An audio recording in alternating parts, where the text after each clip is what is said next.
Hello, hello, hello, ladies and gentlemen. If you don't know who I am, my name is Shook. I make videos for NBA. I make videos for NFL.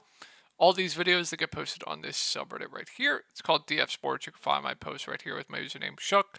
Make updates with all the news that comes out throughout the day. You can ask me questions about the slate. Pretty much anything you need, I will reply to you on this Reddit. And if you ever need to get a hold of me privately, you can do so on Twitter right here. Or Reddit Messenger. That's fine as well. So let's get into my lineups from tonight. As you guys know, I show you my lineups every single night, so you can see how I am doing as a player. Um, yeah, let's get into it before we get into this 8-game slate, I believe it is. And then if you are interested in joining my Discord, I'll have a link to that down below as well, where I show you guys. I give you cores for cash tournaments, private videos. I literally try to teach you guys how to be better players, or if you're already an experienced player, just talking, bouncing ideas, etc. That link will be down below. So the Spurs Showdown slate, I played it for some reason because the lineup, I played cash games. It was pretty easy to build. That went well. Night slate, I stone bubbled with Clay Thompson, so that was pretty fun there. A little bit unfortunate, and then main slate, just absolute amazing stuff with Theo Maladon, Robert Covington, and Jeremy Sochan. Just some great stuff there. Those guys really played well tonight. But my core absolutely smashed. It was DeJounte Murray, Bogdan Bogdanovic, Nikola Jokic, and Chris Paul. Had some huge nights in Discord too. Just huge. Just amazing stuff there. Nice cash there. We do. If you guys ever need help with the fourth quarter showdown stuff, there's an edge there, a huge edge there. What is this, like less than $100 and almost $2,000? $750 win there. What is this? Like $74 and almost $600 there. Nice night there for K Mac. He's rich. Nice day there. Cam won more than $1 tonight. So that's great. First place Bink there. Just a really good night overall. But I made my line. Just the Robert Covington stuff. Just so unfortunate. And Theo Mel, disgusting. So before we get into the slate, I just want to show you guys what you should be doing every single night. And this is what I do every single night, is I pull up the highest contest, which is this, the $3,000 entry for max, where you can see what everyone plays. And looking at tonight, let's pull up one of the best players in the world, Petty Theft. What did he do tonight? Let's see. He had Maladon in 2 out of 4 of his lineup, so he was over the field there. He obviously played Robert Covington in almost every single lineup, which was the right move. He had Chris Paul in pretty much every single lineup. He had Jokic in most of his lineups. Another thing he had, Bogdan in all of his lineups. He had Sochan in all of his lineups.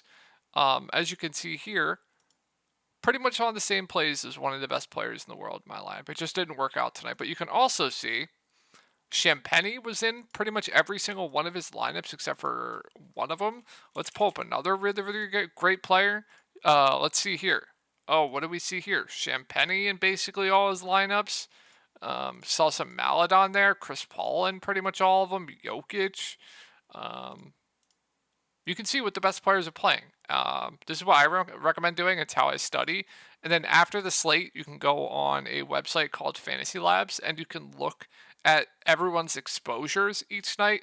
That will really help you as well. So in this $3,000 entry, the chalk was the chalk. Like Bogdan was 80%. Champagny was 70%. Maladon 33%. In my tournament, like $100 stuff, $40 stuff, they were a lot lower owned than that. So that's a way you can. I suggest you look to see how you're doing, is to look at the best players in the world, see if you stack up with them with your building. And look, like tonight, I stacked up against them, but I didn't have Champagny, and I thought Champagny was a fine play. I really did. Starting min price, he can contribute in a lot of different ways. Probably played low 20s minutes. Also had the chance of playing in a blowout. The game also had a decent chance of blowing out. I had no issue with Champagne tonight. I really, really didn't. Um, might have been overowned. Sure. Why not? Sure. But thought he was fine. Saw a lot of people. Saw a lot of what's it called? Um, what's the word I'm looking for? Saw a lot of God, what's the word? Controversy over Champagne tonight. But just look at what the high stakes players play. Just look at what they play. That'll answer your question right there.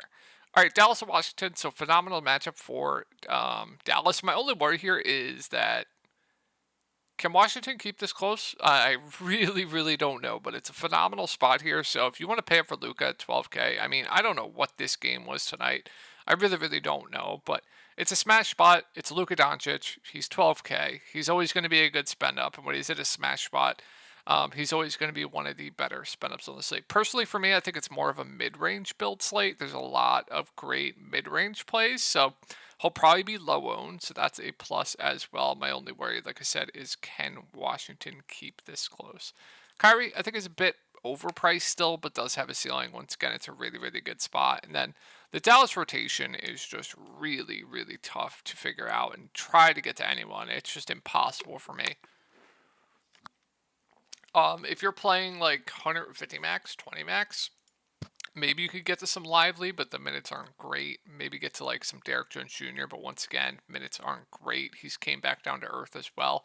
For me, in my one lineup, it's just really hard for me to get to anyone else. I think I'm only considering Luka for Dallas. And then once again, can the Wizards keep this close is the question. Now, if you think they keep this close, then some of these guys are probably going to have a pretty big game. And we've seen in the past that they will get benched at any point in time. Now, if they keep this close, they're probably having good games, which means you could see big minutes for guys like Poole and Kuzma if they do end up keeping this game close. So I do have interest in these guys for tournaments, but just know they are very, very risky. They've gotten benched at times. The rotations have changed. It's just been disgusting. They're all going to be really low owned, but they all do have ceiling. So Kuzma, Poole, Tyus, Daniel Gafford, I think they're all fine tournament plays, but just know you're probably going to get tilted. I think my favorite play on this team is going to be Koulibaly at 4.5K. 34 minutes last, or 2 games ago, 33 minutes last game. Definitely benefited here. I believe Daniel Gafford got injured, but 33 minutes at a close game last game. Good rebounder. Going to be low usage though. It's kind of going to come down to what his ownership's going to be, but we don't have a ton of value as the slate stands right now, so I think Koulibaly is solid. Couldn't pay. We do have Gallinari, I guess, back. That could hurt a little bit. But yeah, don't love much else. I think Koulibaly and the main guys are interesting for tournaments. Giannis, probable for tomorrow. Not the best spot here. We also have Dame back. So Giannis at the top. I think I'd much prefer going up to Luka, but still in play. Just don't love the spot. Dame, kind of like Kyrie, I think is still a bit overpriced, so hard to go there. And then we have Jay Crowder still out. So what that's going to do, and nobody mentioned it, is it's going to help Bobby Portis. It's going to get more minutes for Pat Connaughton. It's going to get more minutes for Marjon Beauchamp. Now, on this big of a slate, am I going to be prioritizing any of these values? I don't think so. I will say Pat Connaughton, I think, is at least playable. And I think Bobby Portis is interesting. But once again, I don't love this spot going up against Toronto.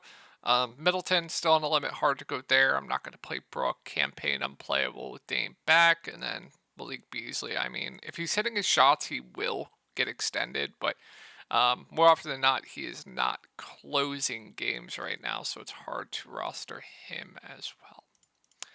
All right, let's move on to Toronto. So OG and Gary Trent are doubtful. So once again, gonna have some interest in Toronto. I think Siakam and Scotty Barnes both look very good, even at their price points. They're gonna play close to 40 minutes. They're gonna lead this team offensively. Both are gonna stuff the stat sheet. So like Scotty, like Siakam, Dennis Schroeder. Going to be interesting to see what his ownership comes at. He was really, really high owned this slate. He was a massive bust. I have a feeling he's going to be really low owned tomorrow. Going to play huge minutes. He's going to stuff the stat sheet. He is their point guard. As long as he doesn't have this bad of a shooting game again, I think he'll do pretty well. So I like Schroeder for tournaments, I just think he's going to be very overlooked tomorrow after last game. Jakob Poeltl, Precious, they're kind of splitting the center minutes. So hard to go to them right now. Then we saw Otto Porter Jr. start. He barely played, so it's hard to trust that. We saw Chris Boucher play 20 minutes.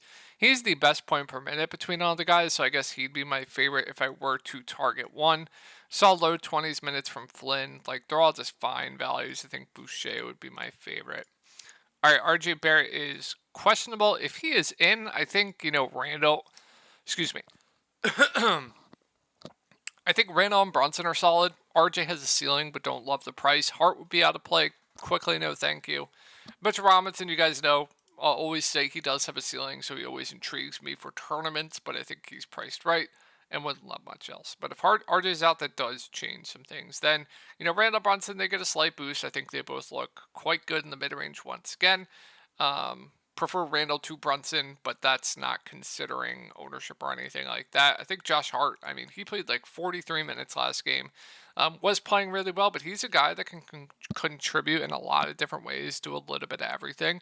And I don't think we'll get that many minutes again, but I would expect mid 30s, and I think he'd be a really good play in the mid range. Dante got his minutes cooked last game because Josh Hart played so much. He's also priced up, so don't love it. Quentin Grimes, I'm not going to play. And I think that'll round it out for the Knicks. Let's move on to Atlanta. So the big news here is Trae Young. If Trae's in, I don't love much here. Not the best spot up against the Knicks. They play slow. They're solid defensively.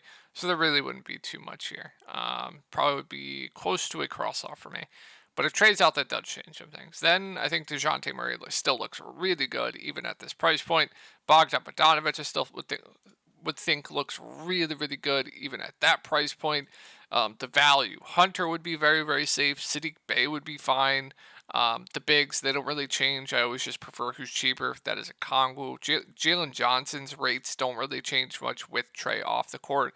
So he would just be like fine regardless. And then I think that's going to wrap it up for Atlanta.